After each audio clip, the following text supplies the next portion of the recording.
envahir, détruire, soumettre. Pour Adolf Hitler, la guerre n'était pas seulement une conquête militaire, mais une mission idéologique totale.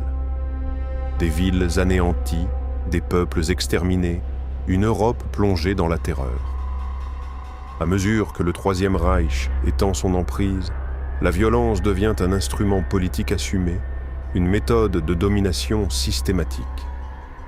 En 1944, pourtant, le cours de la guerre commence à changer.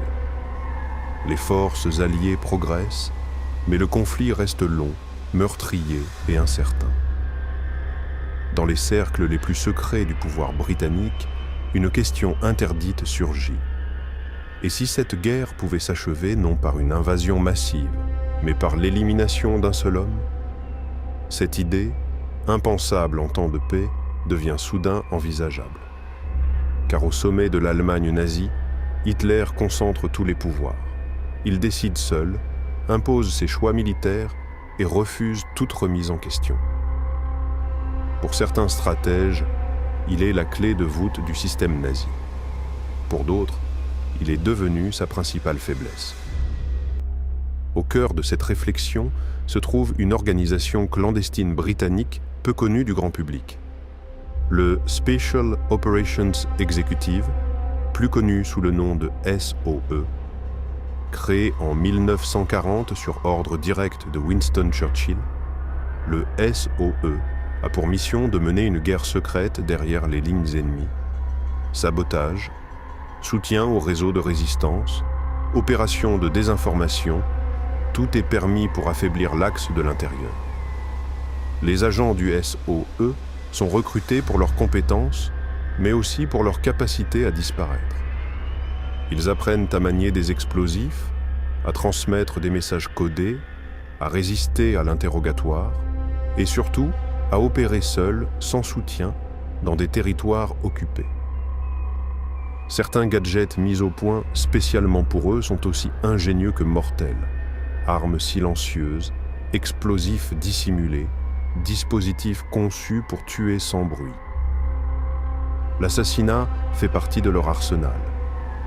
Pourtant, pendant longtemps, tuer Hitler n'est pas considéré comme une priorité. Les Britanniques craignent qu'il ne devienne un martyr, ou que son remplacement par un commandement plus compétent ne rende l'armée allemande encore plus dangereuse. Mais à l'été 1944, un élément nouveau vient bouleverser cet équilibre fragile. Un renseignement parvient aux autorités britanniques. Une source affirme connaître les habitudes personnelles d'Hitler, ses déplacements réguliers, ses horaires, ses moments de vulnérabilité. Pour la première fois, l'idée de l'atteindre directement semble réaliste. Le message est transmis à Colin Gubbins, qui comprend immédiatement la portée de ces informations. Très vite, un dossier secret est constitué. Il reçoit un nom de code, Opération Foxley. Ce document n'a rien d'une simple ébauche. Il s'agit d'un plan d'une précision glaçante. On y trouve des cartes détaillées, des photographies aériennes, des descriptions des bâtiments, des itinéraires empruntés par Hitler, ainsi qu'une analyse approfondie de son comportement quotidien. Le scénario envisagé est simple, presque trop.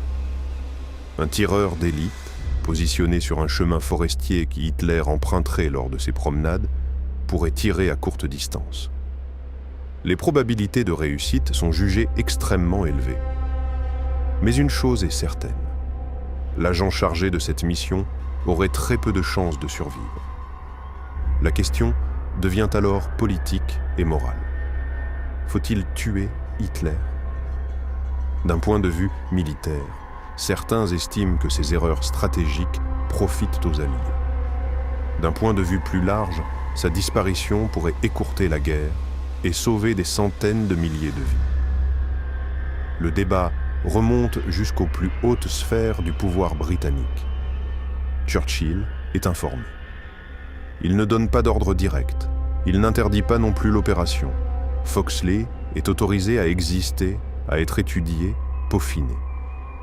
Pendant quelques semaines, le destin de l'Europe semble suspendu à cette décision silencieuse. Finalement, l'opération n'est jamais lancée. Les circonstances évoluent rapidement. Les armées alliées avancent, les mouvements d'Hitler deviennent moins prévisibles et les risques politiques apparaissent trop importants. Foxley est mis en sommeil, puis classé. Le dossier disparaît dans les archives britanniques. Il restera secret pendant plus de 50 ans. Lorsqu'il est enfin déclassifié, il révèle une vérité troublante. En 1944, un petit groupe d'hommes a sérieusement envisagé de mettre fin à la Seconde Guerre mondiale par l'assassinat ciblé du dirigeant nazi. L'histoire a suivi un autre chemin. Hitler mourra par sa propre main, dans un bunker assiégé. Mais pendant un court instant, l'avenir du monde a tenu à un plan secret, à une arme silencieuse et à la volonté d'un agent prêt à sacrifier sa vie. Opération Foxley n'a jamais été exécutée. Mais elle prouve jusqu'où les nations étaient prêtes à aller pour mettre fin à la plus grande guerre de l'histoire.